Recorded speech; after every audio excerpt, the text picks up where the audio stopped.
예, 윤상현 의원입니다. 예, 열려 있어요? 들려? 상배. 예.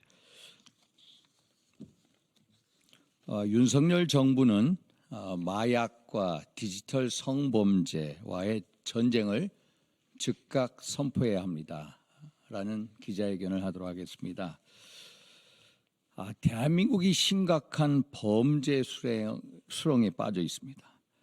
하나는 마약이고 또 다른 하나는 딥페이크를 활용한 디지털 성범죄입니다. 두 범죄 모두 최근 텔레그램이라는 인터넷 메신저를 통해 더욱 확산되고 있고 지금도 이 순간에도 버젓이 자행되고 있습니다. 마약과 성범죄는 육신은 물론 정신까지 파괴하며 사람의 온전한 삶을 파괴하는 최악의 범죄입니다. 더욱 우려스러운 것은 청소년과 심지어 초등학생에게도 범죄의 마수가 뻗쳐 있고 마약과 디지털 성범죄와의 시작이 아무런 죄의식 없이 단순한 호기심이나 재미에서 비롯된 사례도 상당수라는 것에 있습니다. 대한민국은 이제 마약 청정국이 아닌 마약 천국이 되고 있습니다.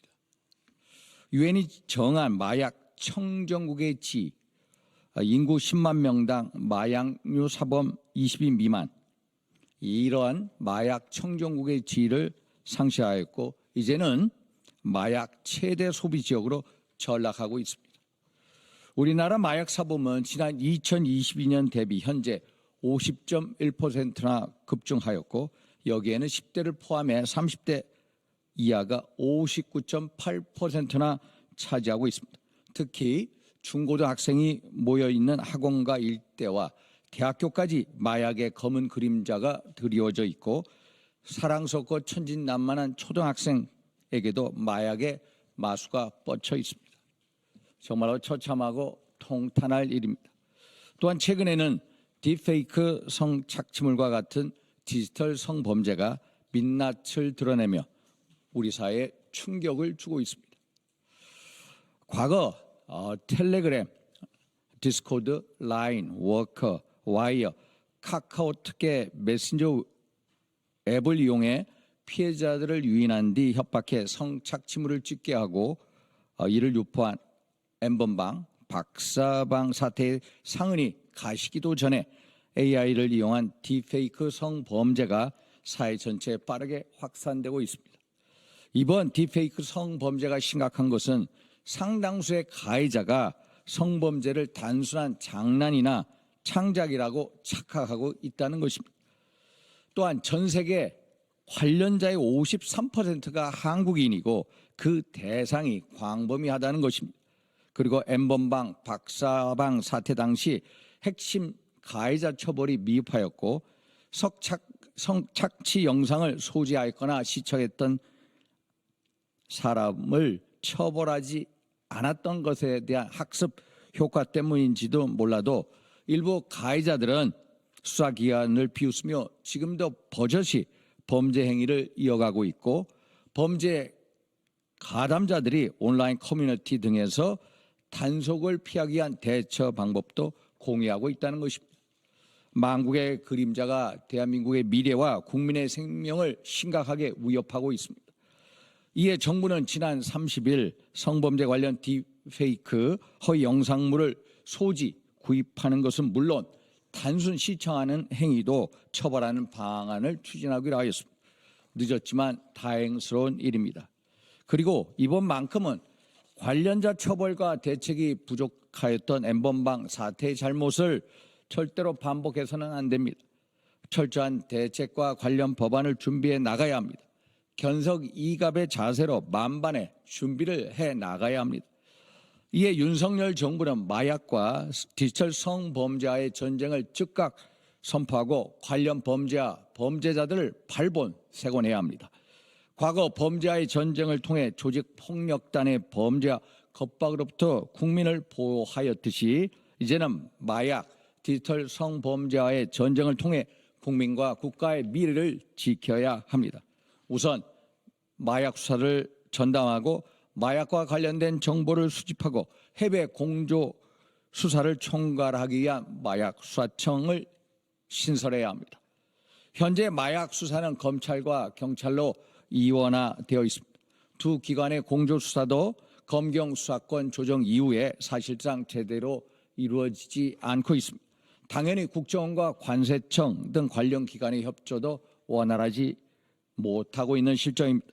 마약 수사가 이원화된 틈을 노려 외국의 마약이 국내로 대량으로 쏟아져 들어오고 심지어 제조까지 되고 있습니다. 대한민국이 마약의 단순한 경유지에서 이제는 마약 소비국으로 전락하고 있습니다. 윤석열 정부 출범 초기에 마약수사청 신설을 추진한 바가 있습니다만 관할 부처를 둘러싼 의견 대립으로 무산되었습니다. 참으로 안타까운 일이 아닐 수 없습니다. 지금이라도 하루빨리 마약수사청을 신설해야 합니다. 현 거가 경찰의 마약수사관은 물론 관련 기관을 통합한 마약 전문 수사청을 만들어야 합니다.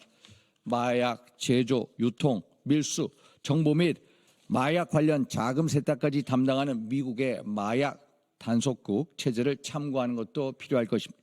미국의 마약 단속국이 약칭 DEA, Drug Enforcement Administration, DEA도 리차드 닉슨 미국 대통령이 이른바 마약과의 전면적인 세계 전쟁을 선언하면서 1973년 7월 1일 설립되었습니다. 다음으로 디지털 성범죄와의 관련해서는 디지털 성범죄 통합 전담 부서를 신설하고 강력한 권한과 함께 2차 가해에 대한 방비 대책을 철저하게 준비해야 합니다. 또한 국회는 여야 간 초당적 협력을 통해 범죄 예방 및 처벌을 위한 디지털 사이버 보안법과 AI 관련법을 조속히 제정해야만 합니다. 사실 지금까지는 디지털 성범죄 수사가 인터넷 메시징 기업의 비협조로 수사에 많은 어려움을 겪어왔습니다. 이런 어려움을 해결하기 위해 저희 사무실은 텔레그램 측과 다방면으로 접촉하였고 텔레그램 측과 한라인 구축과 지속적인 소통을 위한 긍정적인 답변을 받았습니다. 앞으로 마약, 딥페이크 등 최근 사회적으로 논란이 되고 있는 중대범죄 수사 협조에 관해 적극 협력할 것입니다. 그리고 이제는 메신저 플랫폼 기업의 범죄 수사에 대한 협조를 의무화하고 강화시켜야 합니다. 범죄가 확인된 사안에 대해서는 강제적으로 수사에 협조하게 하고 만약 정당한 이유 없이 수사에 협조하지 않는다면 범죄 방조는 물론 공범 협의까지 적용해서 해당 기업을 처벌해야 합니다.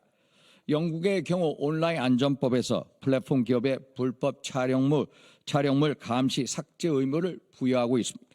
이를 위반한 기업에 대해서는 형사 처벌할 수 있고 특히 아동 성착취 컨텐츠 방지에 대한 플랫폼 책임을 강화하고 있습니다. 호주는 온라인 안전법 2021에서 아예 딥페이크를 만들지 못하도록 명시하고 있습니다. 독일도 네트워크 집행법을 통해 유해 컨텐츠 관리 책임 강화, 불법 컨텐츠 24시간 내 삭제 의무화, 투명성 보고서 제출 등을 강화하고 있습니다. 특히 이를 위반한 기업에 대해서는 최대 5천만 유로, 하나로 약 742억 원의 벌금 부과 등 기업의 불법 촬영물 근절 장치를 마련하고 있습니다. 이에 우리나라도 메신저 플랫폼 기업이 불법 영상물을 자체적으로 수시 감시하고 발견 시에 자체적으로 수사기관에 신고하도록 하는 법안을 마련해야 합니다. 또한 과거에는 처벌하지 않았던 불법 영상물 시청에 대한 처벌 규정도 신설해야 합니다. 이를 위해 국제사회와 공조할 수 있는 기반을 구축해야 합니다. 지난 8월 유엔에서 사이버 범죄 방지 협약안이 통과되었습니다마는 이는 유엔 주도의 기구이기 때문에 우리나라의 입장이나 발언이 제한적일 수 있습니다. 그리고 한국인 딥페이크 관련자가 전 세계 53%나 되는 시점에서 우리나라 주도의 AI 및 디지털 성범죄 예방 및 단속을 위한 국제기구를 설립할 필요가 있습니다. 딥페이크를 활용한 디지털 성범죄 국경이 없습니다. 그리고 그 대상자의 53%가 대한민국 국민입니다. 따라서 딥페이크를 포함한 디지털 성범죄 예방과 단속 그리고 피해자에 대한 구제에 있어 국제사회와의 적극적인 협조와 실질적인 공조를 끌어내기 위해 우리나라가 가칭 국제 디지털 성범죄 예방 및 단속기구 창립의 최대 기여국이 돼야 합니다. 존귀하신 국민 여러분, 마약과 디지털 성범죄는 육신과 영혼을 파괴하는 악 중의 악입니다. 우리는 이 전쟁에서 반드시 승리해야 합니다. 지금 우리가 막지 못한다면 자라는 우리 아이들의 해맑은 미소와 밝은 미래가 없습니다. 윤석열 정부는 마약과 디지털 성범죄와의 전쟁을 즉각 전면적으로 선포하고 마약 청정국가, 디지털 문화 청정 지역을 위한 기반을 만들어야 합니다. 감사합니다.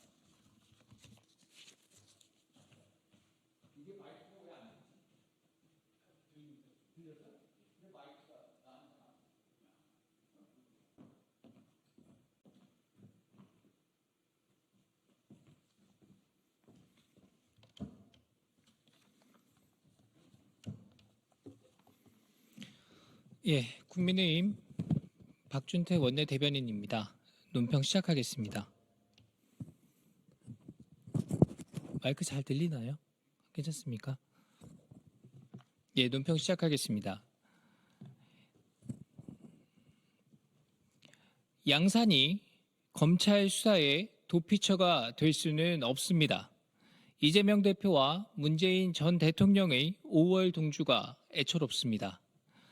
이재명 대표와 문재인 전 대통령의 갑작스러운 회동과 극적인 원팀 선언의 배경에 의문을 품는 국민이 많습니다. 이재명 대표 일극체제 완성을 위해 소위 친문 세력을 공천에서 배제했던 친명 횡재, 비명 횡사가 불과 몇 개월 전의 일이기 때문입니다. 오늘 만남은 야권의 정치 세력화로 검찰 수사와 재판에 영향을 미치겠다는 노골적인 의도가 담긴 꼼수 회동입니다. 아울러 사법 리스크로 위기를 자초한 두 사람의 방탄 동맹이기도 합니다. 실제로 내일 출범할 민주당 전 정권 정치탄압대책위원회에 친명, 친문계 의원들이 모두 참여한다고 하니 오늘 회동의 성과가 상당합니다. 서로 다른 정치적 입장을 가졌던 이들이 한 배에 오른 모습은 5월 동주, 고사를 떠올리게 하지만 그 모습은 애처로워 보이기까지 합니다. 이 대표와 문 전 대통령은 이제 그만 정치적 도피를 멈추고 법의 심판대 위에 올라서야 합니다. 개인 사법 리스크 방어를 위해 소속 정당을 멍들게 하고 국회 민생 논의를 멈춰 세우는 일을 중단해야 합니다. 양산이 아닌 법정에서 진실을 밝히고 책임지는 것이야말로 야권의 정치 지도자다운 모습일 것입니다. 이것이 바로 대한민국 민주주의와 법치 질서를 바로 세우는 첫걸음임을 명심하길 바랍니다. 이상입니다.